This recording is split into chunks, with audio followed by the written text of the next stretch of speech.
Bugün iki ayrı uçtan bahsedeceğiz. Bir önceki feminizm bir sektör mü olduğu videomun tam tersi olarak bugün de erkekleri konuşacağız. Medya erkekleri iki ayrı uçta sınıflamak istiyor.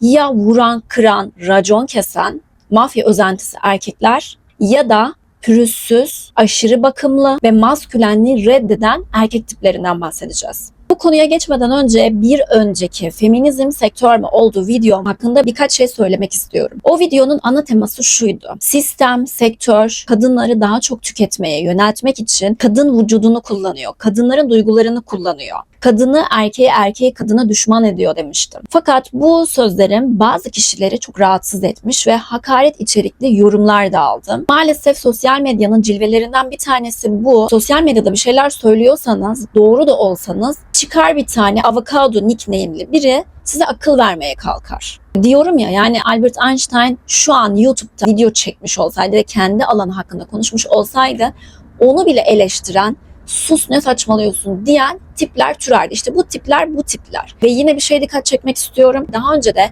bu konu hakkında videolar çektiğim bir konu bu.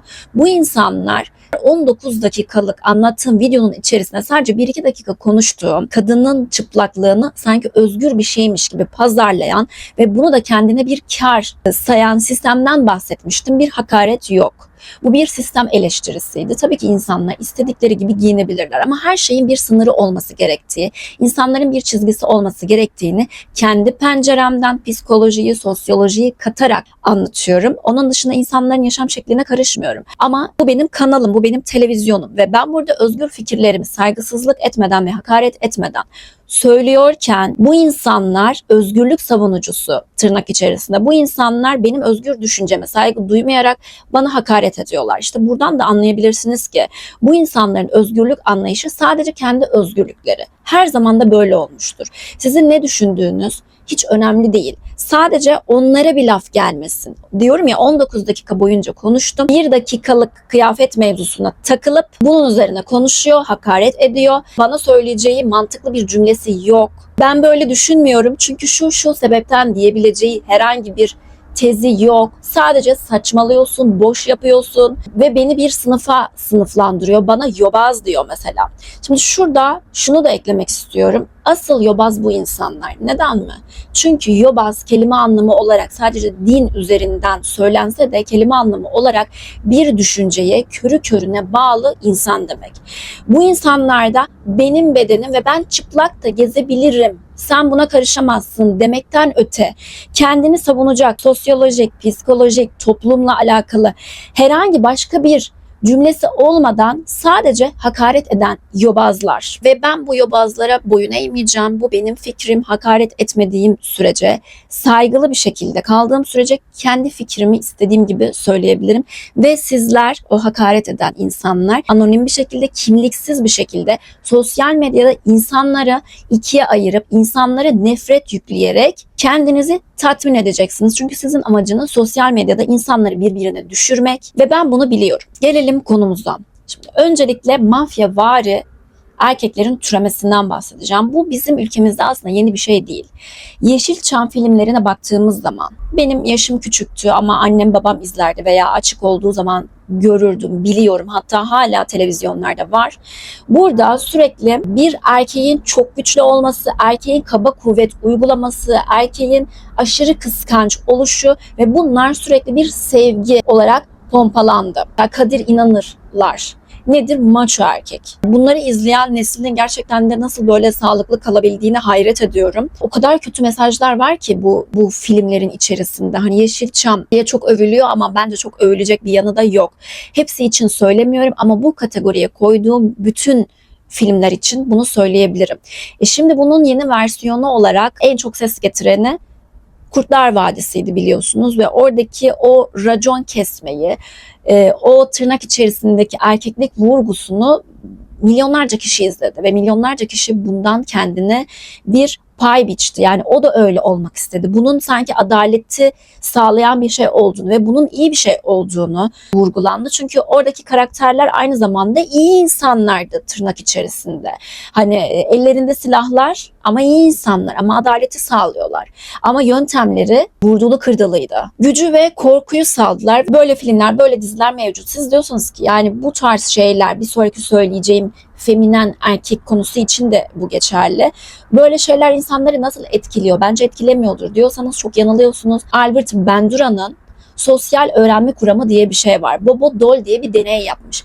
Burada insanların görerek, sadece görerek çevresinde onu bir rol model olarak alması var. İnsanlar gerçekten de sadece izleyerek ve çevresinde görerek bir karakteri benimseyebilir. İşte sosyal medyanın da yaptığı zaten bu. Sadece izleyerek pasif kaldığını düşünüyorsun izleyici kişinin, ama aslında pasif değil. O kendi hayatında da onu devam ettirmek istiyor. Ayna nöronlar var. Sen o şeyi yapmasan bile onu gördüğün için sanki sen kendin yapıyormuşsun gibi hissedersin.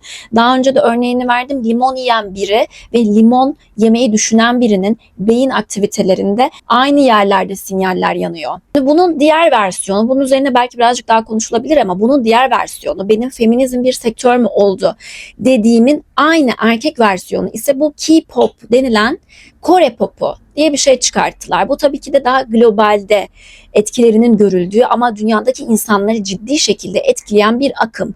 Bilmeyenleriniz için burada Kore popunda erkekler, erkek sanatçılar, erkek şarkıcılar tamamen sanki cinsiyetsiz veya kadın görüntüsüne daha yakınlar. Pürüzsüzler, bebek gibi yüzleri var. Feminen bir görüntü içerisindeler ve bu birçok kişinin artık idolü haline gelmiş ve bunları genellikle çocuklar izliyor ve çocuklar dinliyor. Bu ülkemizde de farklı bir açıdan, farklı bir versiyondan yine aklıma geldiği için söyleyeceğim. Yani bu müzik sektörünün, grupların, insanları ve gençleri nasıl etkilediğinden bahsedeceğim. Manifest diye bir grup hala var. O bir ara ülkede tartışma yarattı ve ben de bunun üzerine konuşmuştum. Oradan kılık kıyafeti de bir kenara bırakarak Artı 18 adı altında verdikleri konserlerde müstehcen görüntüleri her yere yayılmıştı. Kimi şey demişti, Artı 18 konserde yaptıkları şey kime ne?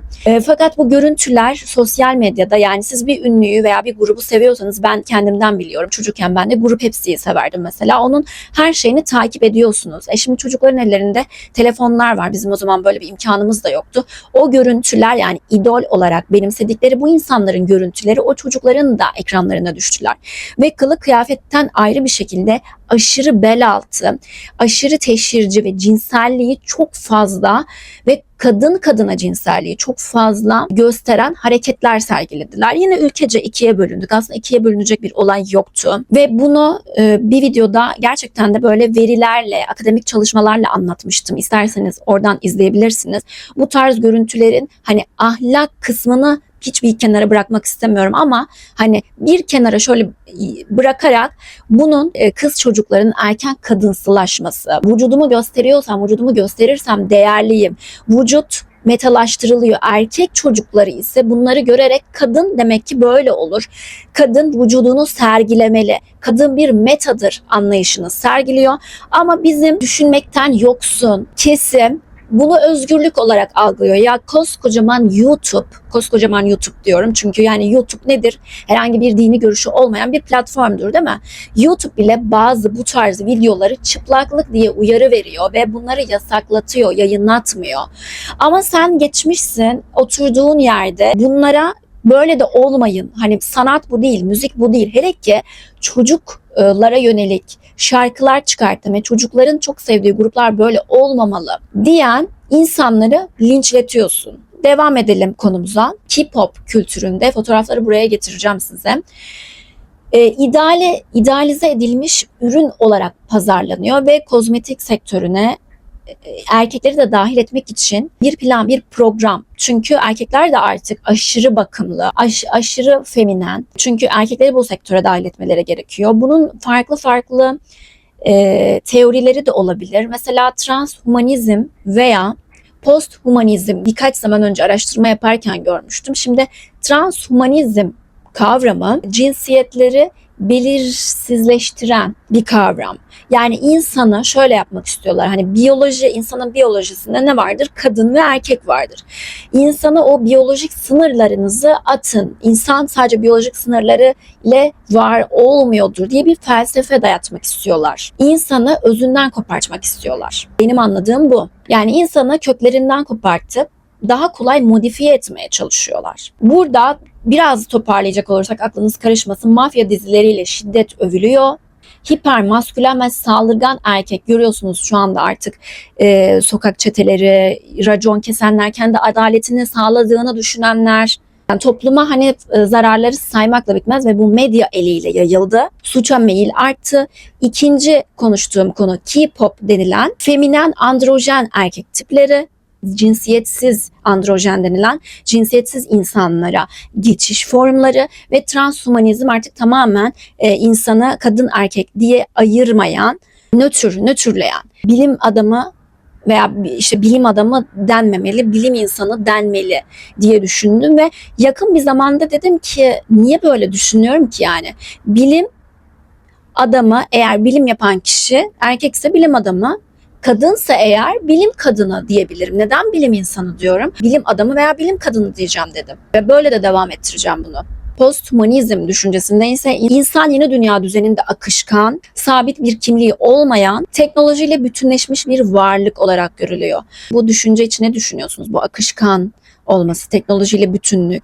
Yani tamamen insanın o özünden koparılmak için ortaya atılmış düşünce yapıları gibi geliyor bana. Burada nedir bunu tehlikeli yapan derseniz, çünkü insan değerli bir varlıktır. Evet, insan değerli bir varlıktır. Ve insanı o değerli olma halinden çıkartıp bir makinayla, bir robotla eşitliyor bu düşünce yapısı. Bir kimliği artık hani anne olma, baba olma, çocuk olma, aile olma, bu kavramları yok etmek istiyorlar. Neden? Mesela şunu diyebilirsiniz. Neden yani? Niye? Çünkü insanları tek tipleştirirlerse insanları bir arada kadın olmak, erkek olmak ikiye ayrılıyor veya işte insan olmak diyebiliriz belki buna ve kadınlar kendi aralarında farklı karakterleri olabilir, erkeklerin kendi aralarında farklı karakterleri olabilir ama bunları yönetmek çok zordur. Ama sen kadını daha tek bir tip üzerine alırsan, erkeği tek bir tip üzerine alırsan daha kolay yönetirsin. İnanılmaz algı oyunları yapılıyor. Bununla alakalı derinlemesine videolar çekmiştim ve muhakkak izlemenizi tavsiye ediyorum. Bunlar yeni şeyler değil. Bunlar 100 yıl öncesinde tohumları atılan mevzular. Belki biz yeni öğreniyoruz, belki yeni bir sorguluyoruz.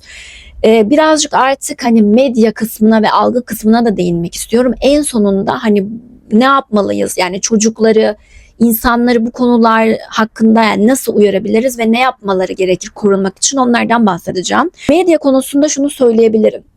Şu an beni izlediğiniz telefon ve elinizdeki telefon gerçekten artık bir silah haline gelmiş durumda. Nasıl oluyor? Hani insanların verileri alınıyor, değil mi?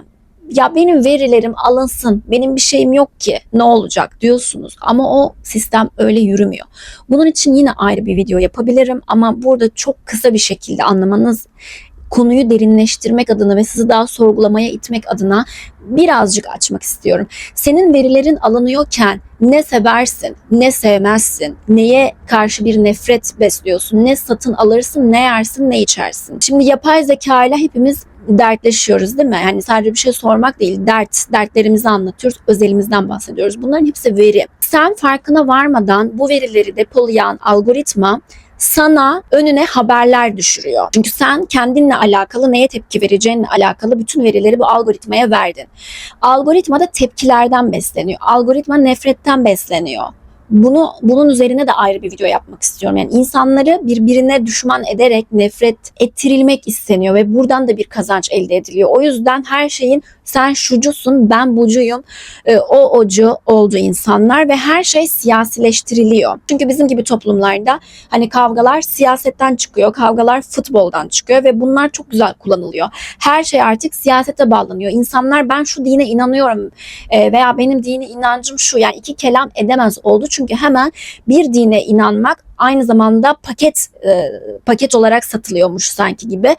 O X siyasi partisinin de mensubu olmak gibi gösteriliyor. Veya inanmamak tam tersi olarak Y partisinin mensubu olmuş olmak gibi gösteriliyor.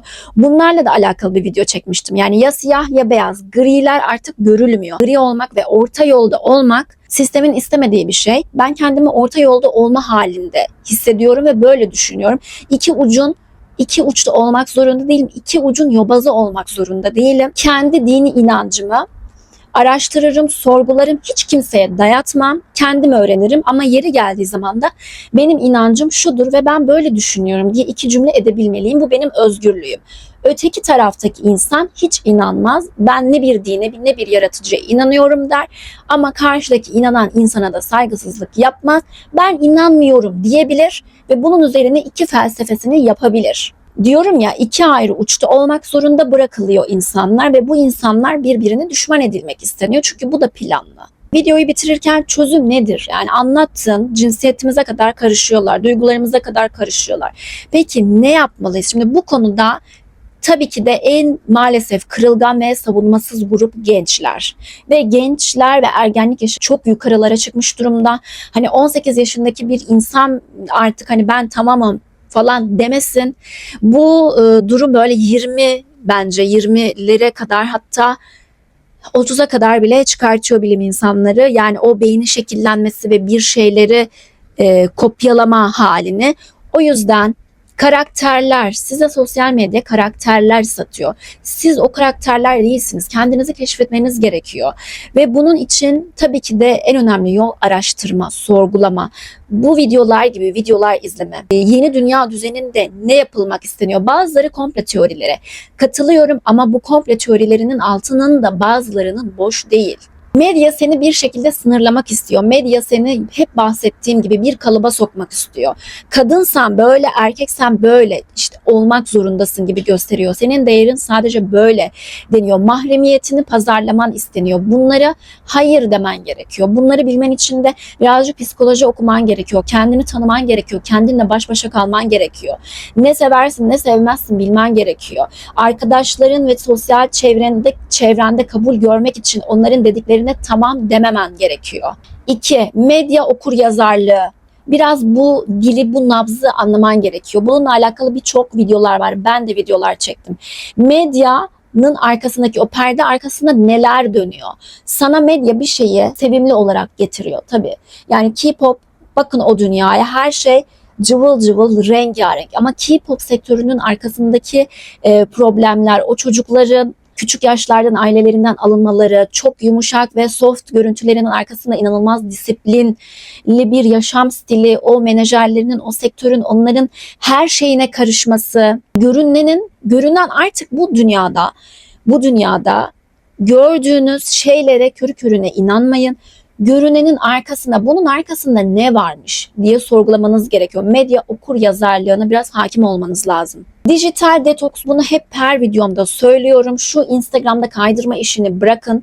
Kendinize belli sınırlar belirleyin ve algoritmanız çok önemli. Çünkü mesela sen çocuğunu bir reklam malzemesi haline getiren, o sana sürekli tüketimi sağlayan ailenin videolarını izledikçe yine sana o aile gibi videolar gelecek veya sürekli 150 tane ruju olan, makyaj yaparak saygısızca sana bir şeyler anlatan o kızı veya artık erkekler de yapıyor. Onu izlersen sana yine aynı şekilde o videolar gelecek ve bir süre sonra sen artık duyarsızlaşacaksın ve bunları normalleştireceksin. Bunun yerine psikologları takip edebilirsiniz. Bilim yapanları takip edebilirsiniz. Komedi kanalları bile olabilir. Yani komedi izlemek, ben de arada izliyorum. Çok da güzel. Beni takip edebilirsiniz. Ve son olarak gri alanları da savunun. Gri yerde kalanların sesi maalesef ki çıkmıyor. Sadece her iki ucunda yobazının sesi çıkıyor. Ya tamamen hiçbir inancı, maneviyatı kabul etmeyen yobazın sesi çıkıyor ya da kendi inandığını körü körüne sorgulamayan, ki Allah'ın en büyük nimeti bir insana akıldır. Aklını kullanmayan, sadece kendi körü körüne inandıklarını insanlara dayatan ve öyle düşünmeyenleri kendince tırnak içerisinde tanrıcılık oynayıp yargılayan astık kestik tipler. Bu iki ucunda yobazının sesi çıkıyor ama ortada kalanların saygı duyuyorum ama benim fikrim bu. Radikalliği bırakın. Her düşüncenin iyisi de var, kötüsü de var. Bir düşüncenin iyisini alırım, kötüsünü bırakırım. Sadece o düşünce tarzına mensubum diye onun her şeyini almam diyen grilerin hiç sesi çıkmıyor. Lütfen sesinizi çıkartın.